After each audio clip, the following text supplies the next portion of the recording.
पहले के टाइम में ये ज़रूर कहा जाता था कि जो पुरुष हैं वो कभी बूढ़े नहीं होते हैं, है ना? क्योंकि वो बुढ़ापे में भी अच्छे से सेक्स कर सकते हैं। ऐसा नहीं है फीमेल्स नहीं कर सकती, बट उनकी थोड़ी-सी इच्छा कम हो जाती है, बट मेल्स कर सकते हैं। लेकिन आजकल के जो मेल्स हैं ना, वो बहुत ही जल्दी बूढ़े हो रहे हैं, क्योंकि वो उनका टाइमिंग बहुत ही जल्दी खत्म हो जाता है, बहुत ही जल्दी उनको दिक्कतें शुरू हो जाती हैं अपनी सेक्स लाइफ से लेके। तो सबसे इम्पोर्टेंट क्या है पता है? जब भी आप चाहते हैं कि आप बुढ़ापे तक अपनी जो सेक्स लाइफ है उसको बहुत अच्छा कर सकें, बहुत ही अच्छे से उसको एन्जॉय कर सकें अपने फीमेल पार्टनर के साथ, तो आपको क्या करना है? सबसे इम्पोर्टेंट बात मैं आपको बताऊँगी। तो पहली बात तो यही कि इम्पोर्टेंट है क्या उसको सही बनाए रखने के लिए? सबसे इम्पोर्टेंट है आपका तनाव। अगर ये नहीं है ना, तो फिर क्या होगा, आपके ऊपर एक प्रेशर आएगा, ठीक है? क्योंकि बहुत सारे ऐसे लोग होते हैं, अलग-अलग तरीके का होता है ये भी, या तो शुरुआत में ही नहीं आता है, टाइम लगता है। जैसे ही अगर आप सोचते हैं या फिर आपकी फीमेल सोचती है कि आपको रिलेशन बनाने हैं, तो उस समय आपको टाइम लगता है। इतने ईज़िली तनाव नहीं आ पाता है, ठीक है? आप रेडी नहीं हो पा रहे हैं, या फिर जब आप कर रहे हैं, तो फिर क्या हो जाता है, बीच में चला जा रहा है। तो मेनली तो यही होता है कि शुरुआत में ही किसी-किसी को नहीं आता है, और जिसकी वज़ह से आगे का प्रोसेस हो ही नहीं पाता है, पेनिट्रेशन तक नहीं हो पाता है, बहुत सारे ऐसे मेल होते हैं। तो जैसे-जैसे उम्र बढ़ती है तो वो और भी ज़्यादा प्रॉब्लम बढ़ती चली जाती है, ठीक है? तो अगर ऐसा है ना, तो उसको अभी से ठीक कर लो, खुद ठीक कर सकते हैं, नहीं तो फिर आप दवाइयाँ भी लेते रहेंगे, आपका कॉन्फिडेंस भी जाएगा, डॉक्टर्स के चक्कर लगाएँगे, ठीक है? तो खुद से क्या कर सकते हैं, सिर्फ़ एक ही चीज़ बताऊँगी, और जो कि सच में बहुत ज़्यादा इम्पोर्टेंट है, ओके? तो ये तो पता चल गया कि तनाव है वो, जो कि आपको बुढ़ापे में भी आप कर सकते हैं, अगर ये सही है तो, ठीक है? मेल्स के लिए यही बात मेन होती है।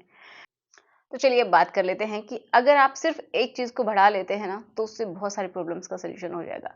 वो क्या है? NO, nitric oxide.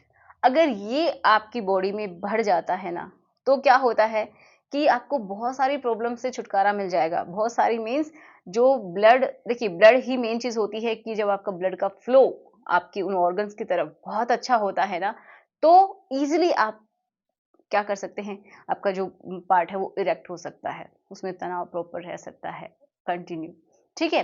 लेकिन अगर प्रॉपर तरीके से ना हो, ब्लड का फ्लो ना हो, देखिए मेन चीज़ को समझिए, तो फिर आप क्या करेंगे?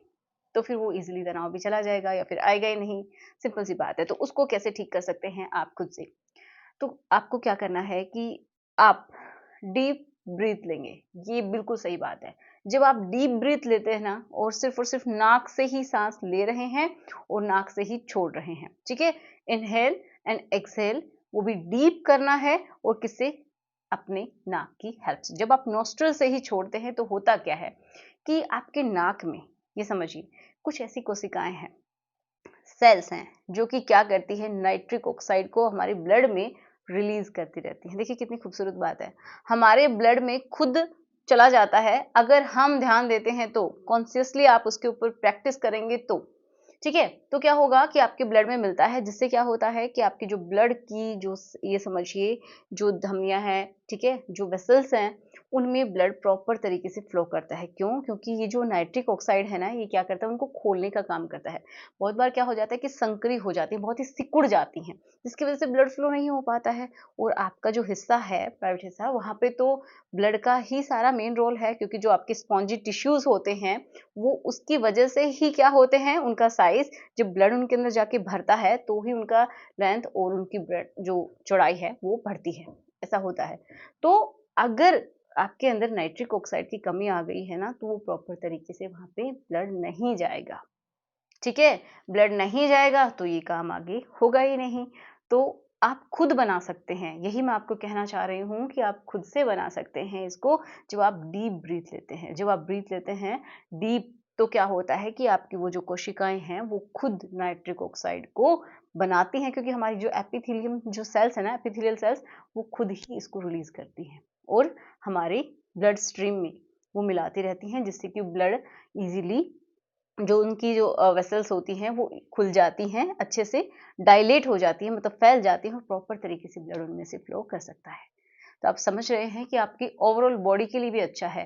क्योंकि जब भी हमारे जो ब्लड है उसके अंदर जब थक्का जमने लगता है, कोई भी गंदगी जमने लगती है, तो नलियाँ क्या हो जाती हैं, सिकुड़ जाती हैं। सिकुड़ने की वजह से ही हार्ट अटैक वगैरह होते हैं और ब्लड प्रेशर, बहुत सारी प्रॉब्लम्स आती हैं। और मोस्टली यही रोग होते हैं जिनको तनाव ना आने की समस्या भी हो जाती है। 30-40 की उम्र में ही वो करना ही छोड़ देते हैं। तो ऐसा क्यों करना है?